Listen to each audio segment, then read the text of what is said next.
Bonjour, nous allons commencer. Merci d'être nombreux dans cet amphithéâtre pour poursuivre ou pour commencer cette conversation, ce colloque qui a donc démarré ce matin autour de dialogues très intéressants du côté des sciences exactes comme du côté des sciences humaines.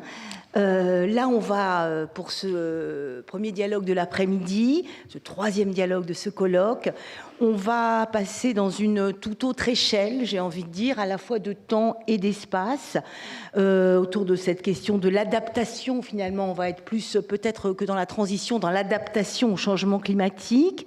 Comment alors le vivant, d'abord dans son ensemble, les organismes vivants, sur Terre et sur mer, se sont-ils adaptés au fil du temps, alors très long, qui se compte en milliards d'années?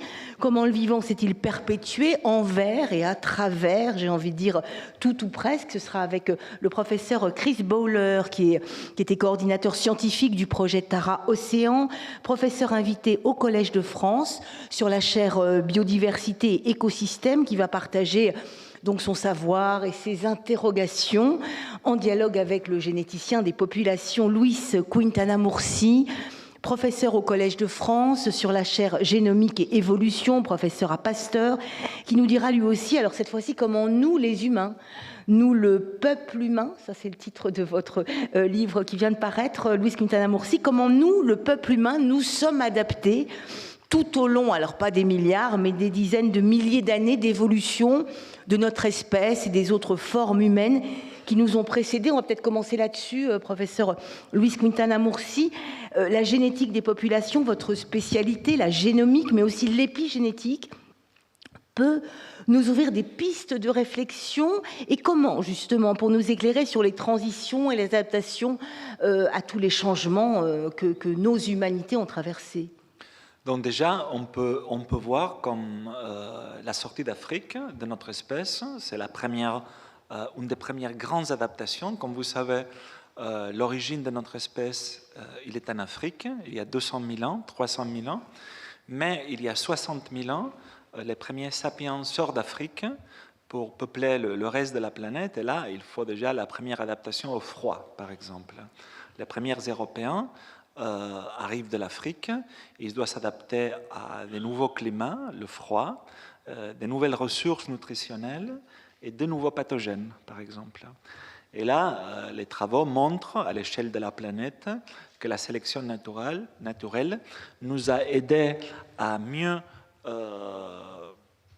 survivre face à tous ces changements, à s'adapter au froid en Arctique, par exemple, à s'adapter aux ressources nutritionnelles de l'Arctique, notamment riches en acides gras. Ça, c'est aussi grâce à des changements génétiques qui nous ont permis de nous adapter. Certains changements génétiques aussi nous ont permis de digérer le lait à l'âge adulte.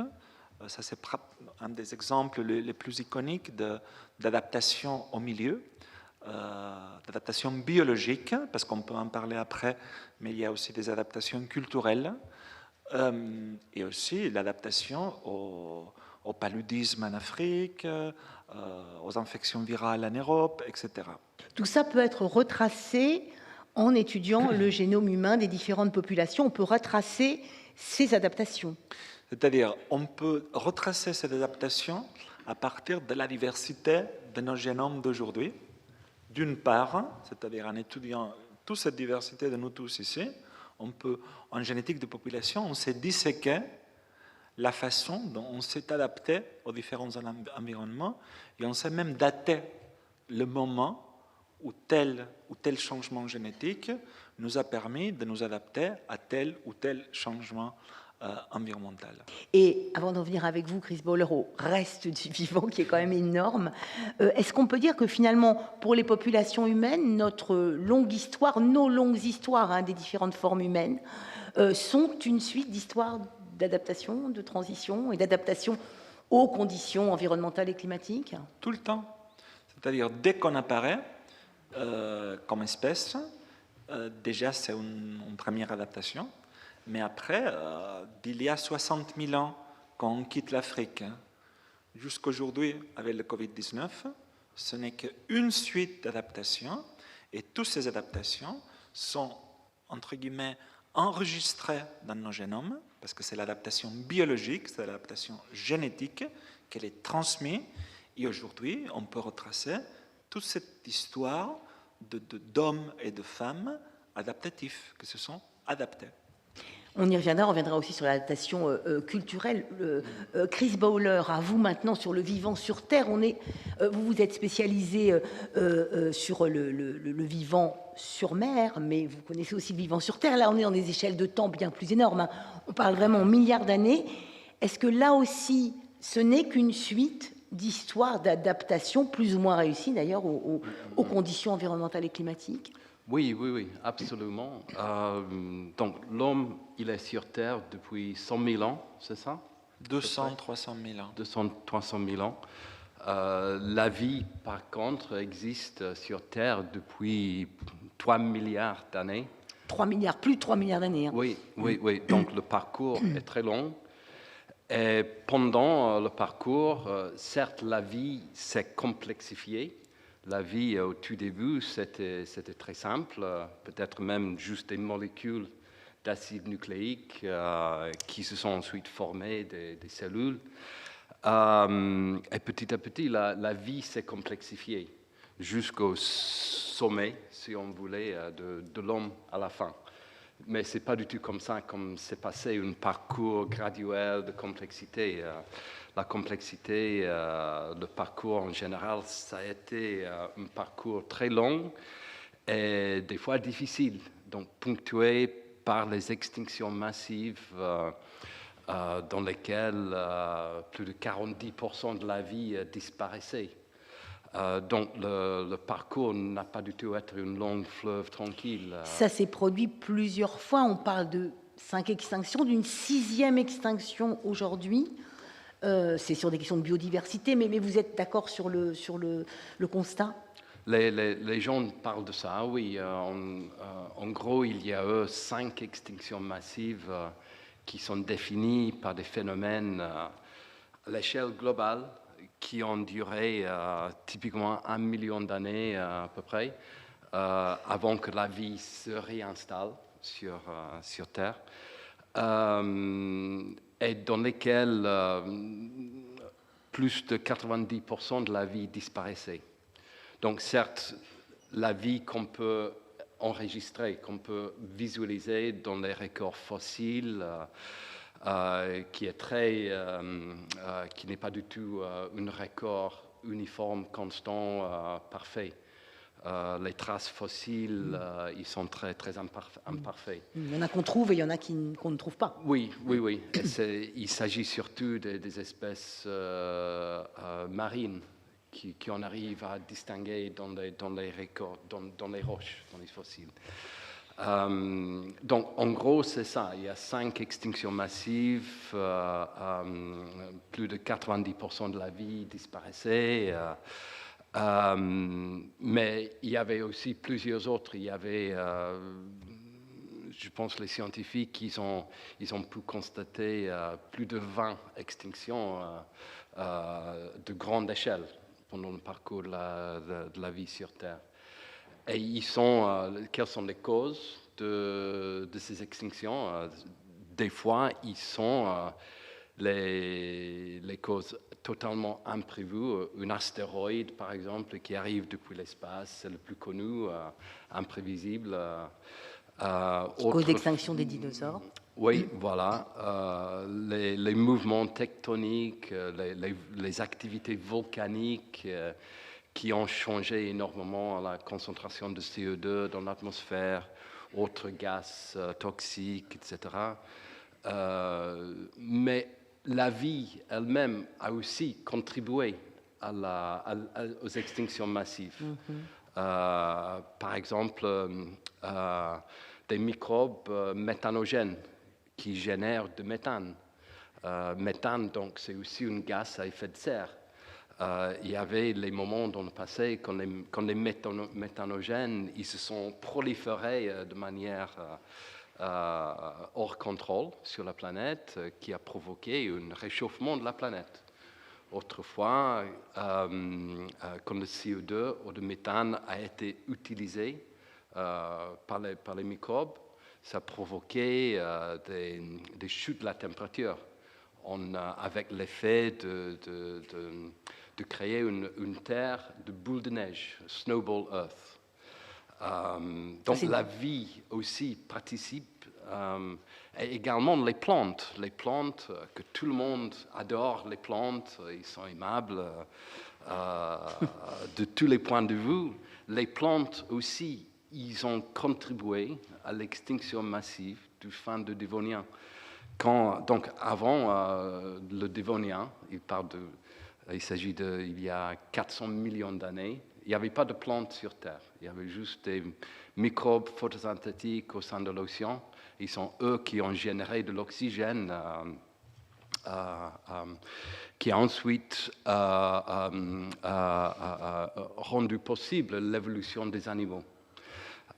Et ensuite, la vie est apparue sur Terre, notamment donc les plantes. Et l'expansion des plantes sur Terre, qu'est-ce qu'il a fait? Il a fait que le CO2 a été utilisé dans l'atmosphère pour générer de la matière organique qui est devenue ensuite du charbon, comme brûle aujourd'hui. Et donc la chute massive de la concentration de CO2 dans l'atmosphère provoquée par les plantes a causé une chute dramatique de la température sur Terre, qui a provoqué donc une extinction massive aux fins de Dévonien. Donc, nous, on n'est pas le premier organisme à participer à une extinction massive. La vie a déjà, finalement... La vie a déjà contribué. Contribué à des extinctions. Est-ce qu'on peut justement, et ça, là, la question s'adresse à vous deux et rejoint celle qu'on a vue avec les historiens tout à l'heure, en quoi ça peut nous inspirer pour aujourd'hui? C'est-à-dire, est-ce qu'il y a des grandes différences dans la rapidité du changement et du réchauffement climatique? D'abord, la différence, c'est que nous sommes conscients de ce qu'on fait. Les plantes, ils n'étaient pas conscientes, je crois. Et là, je pense que je peux passer la parole à Louis pour le côté conscience. Qu'est-ce qu'on peut apprendre? C'est ça, la conscience humaine qui sait ce qu'elle fait. Et qu'est-ce qu'on peut apprendre de ce regard à la fois biologique, sur la vie dans son ensemble énorme et les extinctions auxquelles le vivant a participé, et sur nous, les humains, responsables et aussi victimes de ces changements? Oui, c'est-à-dire on peut, en génétique des populations, par exemple, on peut disséquer le passé déjà. La dissection de ce passé de notre espèce, de ce passé d'adaptation à l'environnement, nous aide à comprendre le présent et en principe à envisager le futur. Mais c'est un peu naïf aussi parce que on ne sait pas les changements qu'il y aura au futur. Et par exemple, je peux parler de ce que je connais plus, que c'est l'adaptation aux changements associés aux maladies infectieuses, aux pathogènes. Ce qui a été avantageux il y a 40 000 ans, ce qui a été avantageux il y a 10 000 ans, ne l'est pas nécessairement aujourd'hui. Il y a des changements de mode de vie, d'arrivée de nouvelles maladies. Souvent on dit, oui, mais par exemple, est-ce qu'avec l'arrivée des antibiotiques et des vaccins, on n'est pas en train d'altérer la sélection naturelle? Certes, mais ce qu'il faut voir, c'est qu'à la fin du 19e siècle, juste 38% de la population arrivait à l'âge de 40 ans. Aujourd'hui, 99% de la population arrive à l'âge de 40 ans. Donc, on peut altérer les choses, on peut apprendre du passé, mais après, il y a toujours des choses qu'on ne peut pas maîtriser. Et en même temps, puisque vous parlez de la question de l'adaptation à des agents pathogènes qui ont pu servir ou pas, il y a évidemment un exemple aujourd'hui où on peut prendre l'exemple du Covid, de cette pandémie qui nous frappe, qui est aussi liée à la population humaine sur Terre, au changement de mode de vie, à la proximité des animaux sauvages, mais qui est aussi liée à des adaptations passées qu'on a héritées d'autres familles humaines ou d'autres formes humaines du passé qui n'existent plus. Oui, parce qu'une façon de s'adapter à l'environnement, c'est aussi à travers le métissage. C'est-à-dire quand une population bouge d'un endroit à l'autre, par exemple, prenons l'exemple des ancêtres des Européens. On sort d'Afrique il y a 60 000 ans, on arrive en Europe, et nos ancêtres n'étaient pas habitués, comme je disais, ni au froid, ni aux pathogènes européens. Donc là, ils ont deux options. L'option la plus classique, c'est attendre qu'un jour, une mutation va arriver et ça va permettre de mieux s'adapter au froid. Ce qui est extrêmement difficile. C'est rare dans nos génomes.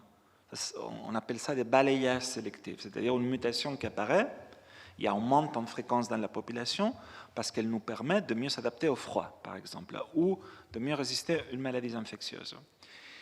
L'autre option... Et ça, c'est sur une échelle de temps très... Enfin, il des faut milliers attendre d'années. des milliers d'années, c'est Des ça. milliers d'années. Mais il y a une autre option. Les premiers Européens arrivent d'Afrique, mais il se trouve sur place une autre forme humaine qu'elle était adaptée à l'Europe, les Néandertals.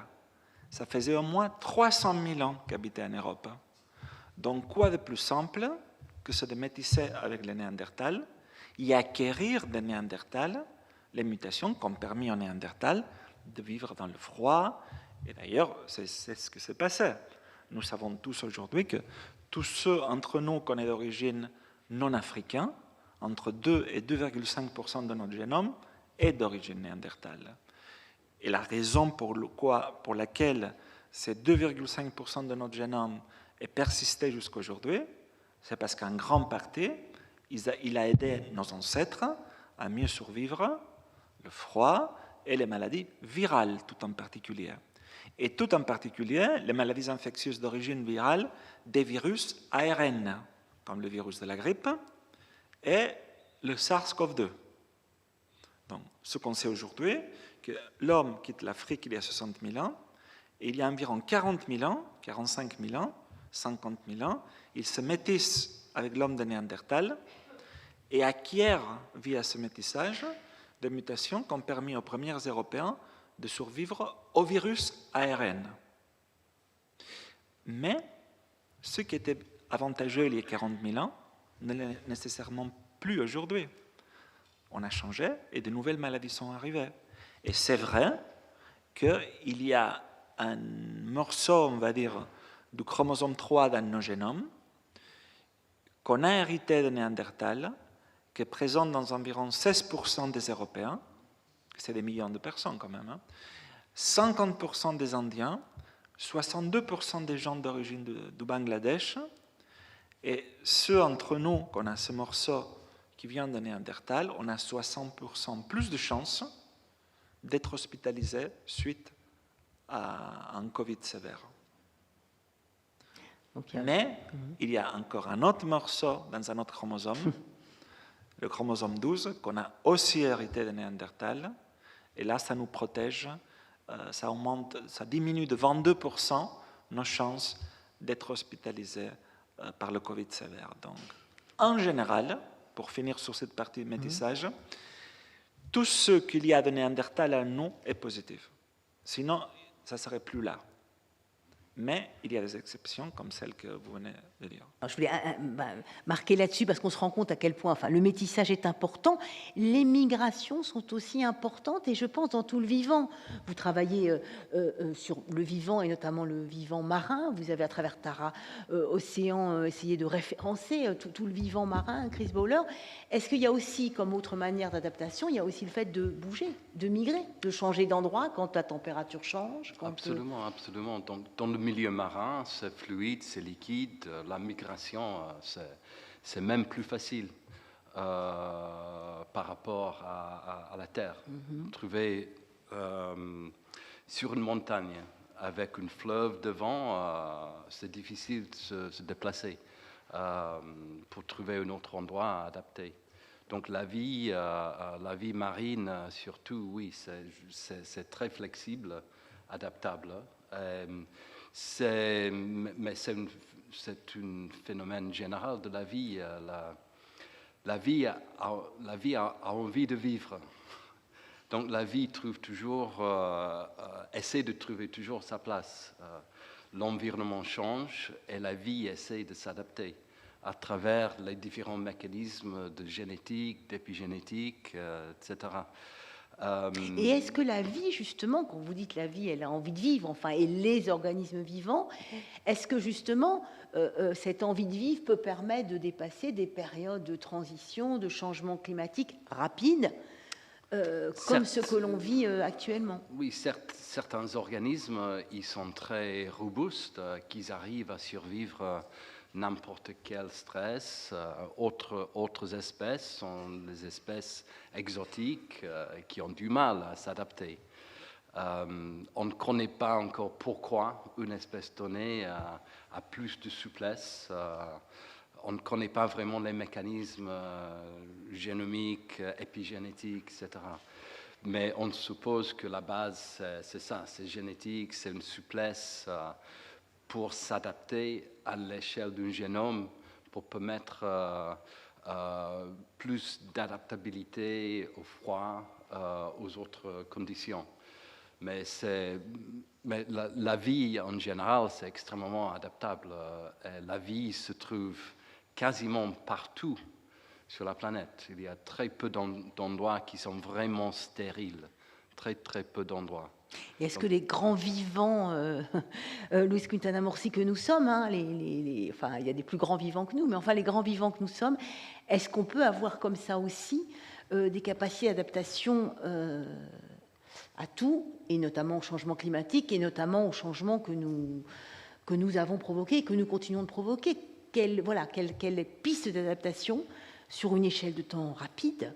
Qu'est-ce qu'on peut imaginer, envisager Il y a comme deux façons de s'adapter. Une façon, c'est l'adaptation, il y a trois façons d'ailleurs, au moins. Une façon, c'est l'adaptation génétique dont je viens de parler.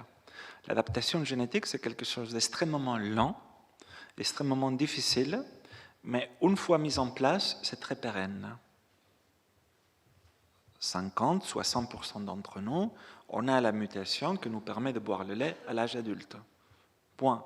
Une fois c'est arrivé à 40-50% de la population, c'est extrêmement pérenne, cette adaptation. 90% des gens de l'Afrique centrale, ils ont une mutation qui leur permet de résister au paludisme Plasmodium vivax. Ça ne va pas changer, ça. C'est extrêmement pérenne. Il a fallu des milliers d'années. Donc, l'adaptation génétique, c'est quelque chose de difficile, lent, mais pérenne, stable. Après, on a une façon plus rapide. Je n'aime pas utiliser le mot de s'adapter, de dire adapter ici, parce que l'adaptation, en tout cas en génétique de population, a une connotation d'héritabilité. Que c'est, et c'est pour ça que je dis répondre à l'environnement, avec des changements épigénétiques. Qui ne se transmettent pas à la génération suivante, qui sont ponctuels dans le temps présent. Oui, l'épigénétique, ça vient du grec au-dessus de la génétique, et ça veut dire tout ce qui va changer la fonction de nos gènes sans changer la séquence d'ADN. Donc, pas héritable. Mais nos travaux, par exemple, au laboratoire, ils ont montré que si vous comparez des populations qui habitent dans la forêt équatoriale, en Afrique centrale, par rapport à des populations dans des milieux ruraux ou urbains, leur épigénome change et notamment touche des fonctions reliées au système immunitaire. Autrement dit, l'urbanisation de ces populations a touché des gènes qui sont principalement impliqués dans la réponse immunitaire. La même chose a été montrée au Maroc en comparant des berbères du désert, ruraux et urbains. Ils ont vu que ça va toucher leur épigénome et que ça peut être même responsable d'une incidence accrue d'allergies. Donc, il y a quelques prix à payer parfois de ça. Ça, c'est la réponse épigénétique au changement d'environnement. Et après, il y a des adaptations culturelles, tout simplement. Si on n'a pas la mutation qui nous permet de boire le lait à l'âge adulte, on n'a que faire un yaourt. Et là, on n'a pas l'enzyme, notre corps, qui permet de métaboliser le lait, le lactose, qu'il faut pour pouvoir le métaboliser, qu'il soit cassé en deux sucres, galactose et glucose. Mais quand vous fermentez le lait, vous faites la même chose. Après, l'adaptation culturelle aux maladies infectieuses, par exemple, les antibiotiques, les vaccins. Là, on ne laisse pas que la sélection se met en place parce que nous, on est quand même audacieux et ingénieux, donc on va essayer de s'y adapter culturellement, ce que n'empêche pas que même si les microbes ne sont pas conscients, ou on croit, nous, d'un point de vue très anthropocentrique, qu'ils ne sont pas conscients, eux vont dire, ah oui, tu vas me donner des antibiotiques, donc je vais développer maintenant la résistance aux antibiotiques. C'est la réponse du microbe, hein, c'est ça, Exactement. c'est la réponse du microbe. Chris Bowler, justement, puisqu'on est sur les Oui, organismes vivants. Et donc, les mécanismes dont tu as parlé, les mécanismes génétiques, épigénétiques, ils existent pareil dans les organismes eucaryotes.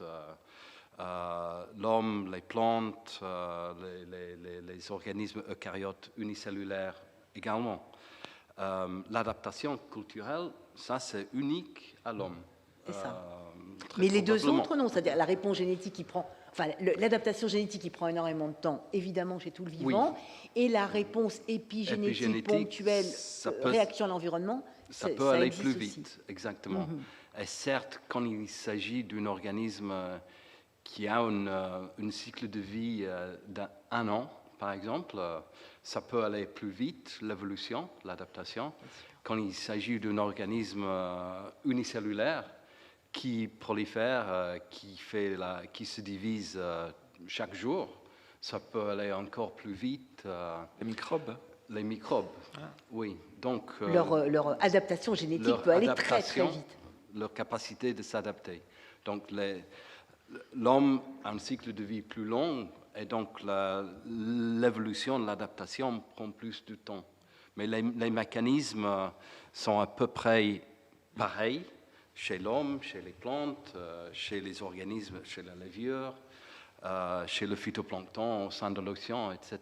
Donc même mécanisme, je m'excuse, hein, je vous interromps, même mécanisme, mais aussi, parce que vous étudiez évidemment les écosystèmes, et on n'en a pas parlé, on parle des humains, des microbes, des eucaryotes, voilà, mais tout ça, c'est ensemble. Donc comment est-ce qu'on peut maintenant, peut-être grâce aux pistes de la génétique, de toutes ces études du vivant, en tant qu'écosystème, réfléchir à des adaptations, parce que du coup, dans un écosystème, ça donne peut-être plus de perspectives, mais aussi quand on touche un élément ou qu'on en modifie un, ça modifie le reste. Oui, tout à fait. Et ça reste encore un défi. À travers les recherches des dernières décennies, on a beaucoup compris des mécanismes génétiques, épigénétiques qui fonctionnent à l'intérieur d'une cellule. Par contre, quelle est la place de ces mécanismes au sein d'un écosystème? Comment les organismes interagissent entre eux? Comment ça fait que l'écosystème fonctionne dans son ensemble? Là, on a encore beaucoup de choses à découvrir qu'on ne maîtrise pas pour le moment. Certes, les écosystèmes, ils sont en principe stables, ils sont en principe robustes. Un écosystème sain, c'est stable, c'est robuste. Un écosystème sain, typiquement, c'est riche en biodiversité. Mais s'il y a trop de biodiversité, l'écosystème marche moins bien, généralement. Il y a les liens entre la biodiversité d'un écosystème et le fonctionnement d'un écosystème. Ni trop peu. Enfin... Oui, c'est complexe. On ne connaît pas encore les règles. Et c'est complexe et ça dépend quel écosystème il s'agit. Un écosystème agricole, c'est différent par rapport à un écosystème forestier, peut-être.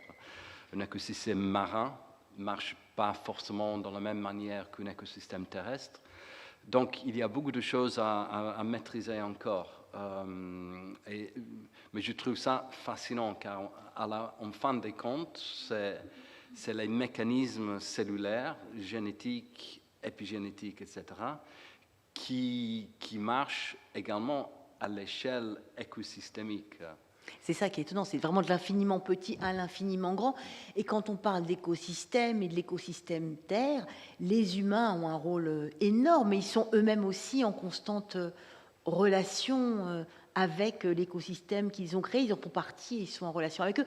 Est-ce que ça se voit, ça aussi, enfin, quand on parle d'épigénétique, on parle aussi de questions de réponse à l'écosystème, c'est ça, Louise Quintana-Morsi? Oui, mais ce qui montre, plus généralement, même sans parler d'épigénétique, et juste en parlant de génétique, l'espèce humaine, elle s'est adaptée à des environnements extrêmement variés et des environnements invivables parfois. Voyons que les humains se sont adaptés à la vie en forêt équatoriale, par exemple. C'est des conditions de chaleur et d'humidité extrêmes. C'est pour ça que la plupart des populations habitant dans les forêts équatoriales sont plus petites de taille. Ils ont une taille plus petite parce que ça leur permet d'avoir moins de surface pour perdre l'énergie. Les humains se sont adaptés à des vies de conditions extrêmes d'hypoxie, c'est-à-dire manque d'oxygène. Au Tibet, dans les hauteurs de l'Éthiopie, dans les Andes, en Amérique du Sud, à quelques milliers de mètres au-dessus de la mer, l'oxygène est en 40% de moins d'oxygène. Donc les Tibétains se sont adaptés à cette vie extrême que c'est manque d'oxygène. Et il y a d'ailleurs, dans le cas des Tibétains, par rapport aux Éthiopiens, par rapport aux Amérindiens de l'Amérique du Sud, la nature est quand même sage parce que la façon dont ils se sont adaptés à ces conditions d'hypoxie n'est pas la même. Il y a différentes trajectoires évolutives pour arriver à la même chose, que c'est pouvoir vivre sans oxygène. Il y a une autre forme aussi que je trouve quand même incroyable, que c'est, il y a un peuple en Amérique du Sud, en Indonésie, qui s'appelle les Bajo, les nomades de la mer, qui peuvent, nous, qu'est-ce qu'on résiste sous l'eau? 1 minute max. Eux peuvent rester 13 minutes sans respirer. Eux sont des pêcheurs, ils passent environ 60% de la journée sous l'eau. Et ils ont développé une adaptation génétique que longtemps on pensait que c'était ce qu'on appelle la plasticité phénotypique, que c'est genre l'épigénétique, quelque chose de... Mais non, c'est une adaptation génétique.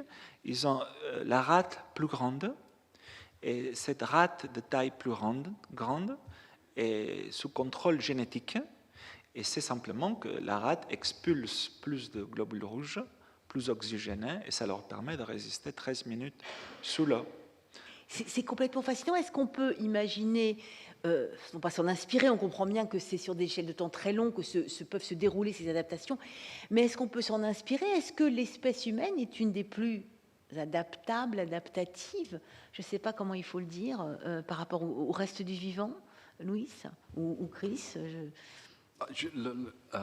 L'homme est aussi créatif. L'homme, il s'adapte à travers les mécanismes culturels. L'homme a appris comment s'habiller pour se protéger contre le froid. Les vaches, les autres animaux, ils ne font pas ça. L'homme a appris comment construire les maisons pour vivre, pour vivre bien contre le froid, le chaleur, etc. Et ça c'est spécifique pour l'homme, n'est-ce pas? Oui, c'est l'adaptation culturelle. Oui, qui va très, très vite. Après, mais qui en même temps, pour le meilleur comme pour le pire, c'est-à-dire que c'est ça qui aussi nous amène où on en est aujourd'hui. Parce que c'est vrai que là, du coup, on est plus optimiste. On se dit, mais donc on peut s'adapter, on a su s'adapter, on est créatif. Est-ce que ça suffit? Qu'est-ce que vous en pensez là, de ce côté-là? Et avec cas dramatique, par exemple, on pourrait dire, c'est pas très grave, je ne sais pas quel est le pays, c'est au Pacifique. Vous connaissez ce pays qui dans 10 ans, 20 ans, si ça continue comme ça, ce pays disparaîtra. Il y en a plusieurs. Voilà, là c'est très défaitiste, mais dit, bon, c'est pas grave, ils ont qu'à aller vivre dans un autre pays. Mais non. Oui, il n'y a pas de piste de ce côté-là. Est-ce que, pour des généticiens comme vous, sur le vivant, sur l'humain, est-ce que la notion de transition, puisqu'il y a transition et adaptation, transition, est-ce que ça a un sens pour vous? Est-ce qu'il y a des périodes de transition où on peut évoluer vers autre chose? Est-ce qu'on est dedans? Bien sûr. Par exemple, une des plus grandes transitions qu'on a vécues dans l'histoire de l'humanité, c'est le passage de chasseurs-cueilleurs nomades à agriculteurs sédentaires. Ça commence il y a 10 000 ans dans différents endroits de la planète, c'est-à-dire l'émergence d'un mode de vie agriculteur. Ce changement de mode de vie a complètement bouleversé notre relation à l'environnement chimique, à l'environnement nutritionnel, parce qu'on a appris à créer de la nourriture, et donc ça a fait que les populations ont beaucoup plus grandi, parce qu'ils pouvaient créer la nourriture au lieu de dépendre de la chasse ou de la cueillette. Ça a changé nos relations aux animaux, donc la domestication des animaux, donc des zoonoses. Et voilà, donc. Mais quand il y a eu cette grande transition, on sait qu'au début, il y a eu toute une période de maladaptation. Maladaptation. Hein. Oui, maladaptation, ça veut dire qu'au début, il faut se réadapter pour après se adapter à l'environnement. Voleur, vous voulez ajouter quelque chose? Je dirais même les transitions, c'est normal, c'est quelque chose de normal dans l'environnement. L'environnement change, les organismes ils doivent s'adapter, c'est quelque chose de plutôt normal dans le système. Et voilà, la vie a appris comment faire face à ça. Certes, il y a la transition dépend toujours de quel état on passe d'un côté à l'autre. Ça peut être très difficile, ça peut être plus facile, mais c'est quelque chose de normal dans l'histoire de la vie sur Terre. Et certes, avec la domestication, l'agriculture, la révolution dans l'agriculture provoquée par l'homme, les organismes, ils ont dû s'adapter également. Les écosystèmes, ils ont changé, car voilà, les forêts, ils ont été éliminés, plusieurs écosystèmes, ils ont été modifiés totalement. Et pour certains organismes, ils ont appris comment s'adapter, et pour d'autres, beaucoup moins bien. Les mammouths, les autres mésophones, ils ont disparu, et les pigeons, les rats, ils ont trouvé comment vivre avec nous.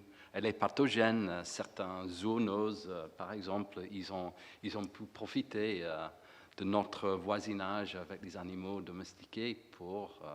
Qui va en profiter là? Parce qu'en fait, on se dit, pour vous qui avez ce recul du temps long, effectivement, que des espèces sont apparues, ont disparu, même des autres formes d'espèces humaines sont apparues, ont disparu.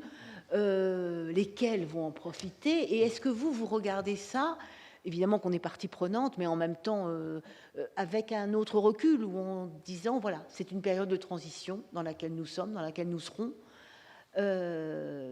Comment vous regardez ça, tous les deux, avec ce recul du temps? Moi, c'est une transition. Et moi, je suis de nature optimiste, donc je pense que ça soit biologique, culturellement, on s'en sortira. On s'adaptera. Ouais. Et ceux qui ne s'adapteront pas ne s'adapteront pas. Chris Bowler, alors vous sur la vie et le vivant s'en sortira. Nous sommes une espèce extrêmement créative, donc nous savons faire énormément de choses, nous savons s'adapter. Donc j'ai du mal à comprendre la disparition de l'homme d'aujourd'hui à demain. S'il y a cet événement, comment ça va se passer? J'ai du mal à comprendre ça. Je pense l'homme, il va toujours trouver comment survivre. Mais certes, en ce moment, on est trop nombreux et on consomme beaucoup trop. Donc, quand je dis que l'homme va survivre, je ne vois pas comment l'homme peut survivre dans son état actuel. La population va abaisser beaucoup, probablement, dans les siècles à venir. Certains il y aura des victimes, c'est sûr, toujours les populations les moins privilégiées. Les moins privilégiés, les plus vulnérables, toujours. Absolument, c'est malheureux, c'est dommage, mais c'est toujours comme ça. Donc, je pense que l'homme sera toujours là dans 500 000 ans. Vous pensez ça, Christophe? Mais dans son état actuel, non, j'y crois pas. C'est pas la première fois qu'il y a des formes humaines qui sont disparues. Ouais. Par exemple, les Néandertals sont disparus. L'homme de Denisova, que c'était le cousin néandertal des Néandertals en Asie, sont disparus, on pense, il y a 20-30 000 ans aussi. Et alors, beaucoup de gens me posent la question, mais pourquoi sont disparus? Et moi, j'aime beaucoup la réponse qu'une fois Jean-Jacques Hublin, donc professeur aussi au Collège de France, avait donnée, qui a dit, c'est pas ça la bonne question. La bonne question, c'est pas pourquoi les Néandertals sont disparus ou pourquoi les Denisova sont disparus. La bonne question, c'est pourquoi, où qu'aille Sapiens, toutes les autres espèces disparaissent. Sapiens, dans notre espèce, est une espèce invasive. On est partout, et dès que Sapiens va en Indonésie, l'homme de Flores disparaît. Dès que Sapiens arrive en Europe, Néandertal disparaît. Dès que Sapiens va en Asie, Denisova disparaît. Dès que Sapiens rentre en Philippines, l'Homo luzonensis disparaît aussi. Il faut se poser la question de qu'est-ce qu'il arrive avec ces sapiens. Et pareil, les mégafaunas, les mammouths, c'est ça. Les autres. Donc nous sommes une espèce invasive, donc quoi? Soit on s'en sortira toujours, soit il y a plus invasif que nous qui prendra le dessus. Oui, mais pour l'instant ça n'existe pas. Pour l'instant ça n'existe pas, c'est nous, l'espèce invasive. Je pense que c'est un bon moyen d'engager peut-être les questions parce que le temps avance. Est-ce qu'il y a des questions? Sinon, on peut continuer, évidemment, notre échange ou nos dialogues, mais peut-être que ça soulève des questions.